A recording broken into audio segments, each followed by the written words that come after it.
Hello guys, നമ്മളിന്ന് എങ്ങോട്ടാ പോകാൻ പോണേ?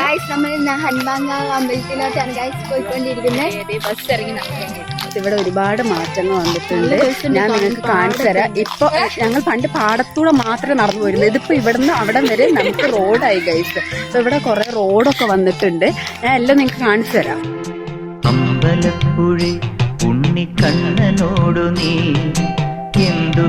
മാറ്റങ്ങൾ വന്നിട്ടുണ്ട്. അച്ഛ ഇവിടെ വന്നിട്ട് കൊറേ ആയാ? എത്രയായി? കുറെ മാറ്റങ്ങൾ, റോഡൊക്കെ വന്നില്ലേ?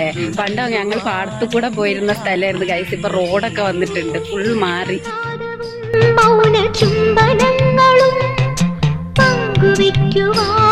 ആദ്യമായിട്ടല്ലേ വരുന്നേ? ഇതിലൂടെ ഈ അമ്പലത്തേക്ക് വന്നത്. പക്ഷേ ഈ റോഡ് എങ്ങനെയുണ്ട്? വണ്ടിയിലാണ്. എങ്ങനെയുണ്ട്? എനിക്കിഷ്ടമായി. അപ്പൊ ഞങ്ങൾ അമ്പലത്തിലോട്ട് ഇതാ എത്താൻ പോവാണ്. കുറച്ച് ദൂരം കൂടെ ഉള്ളൂ ഗൈസ്. ഇത് ഹനുമാന്റെ അമ്പലമാണ്. ഹനുമാന്റെ അമ്പലമാണ് ഗൈസ്. ഇവിടെ കുറെ പ്രത്യേകത ഉള്ള ഒരു അമ്പലം കൂടിയാണ്.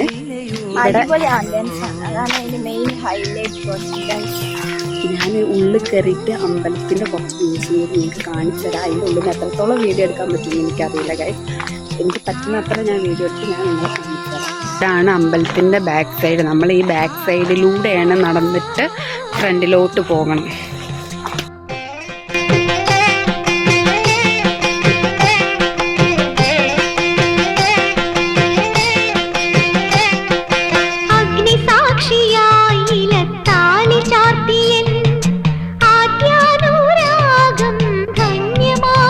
ഇവിടുത്തെ ഒരു ആചാരാണ്.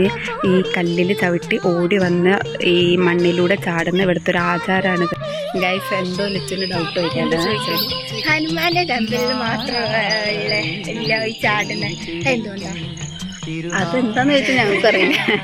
ഇത് ഹനുമാന്റെ എന്തോ ഒരു രാമായണത്തിലുള്ള ഒരു ഭാഗമാണെന്ന് തോന്നുന്നു. എന്താണെന്ന് ഞങ്ങൾക്ക് അറിയില്ല. രാമായണം വായിക്കാത്തോണ്ട് ഞങ്ങൾക്കൊന്നും അറിയില്ല. എന്താണ് അച്ഛനറിയാന്നാ പറയാ. ആൻസർ ഹനുമാനെ ലങ്ക ചാടുന്നാണ്. അതിന്റെ ഐതിഹ്യത്തിലാണ് ഗൈസ്. ഇവിടുന്ന് ആ കല്ലിന്റെ മേലെ കൂടെ ചാടിക്കഴിഞ്ഞാല് അത് ഹനുമാന്റെ ഓരോ വിശ്വാസങ്ങളിൽ പെടുന്ന.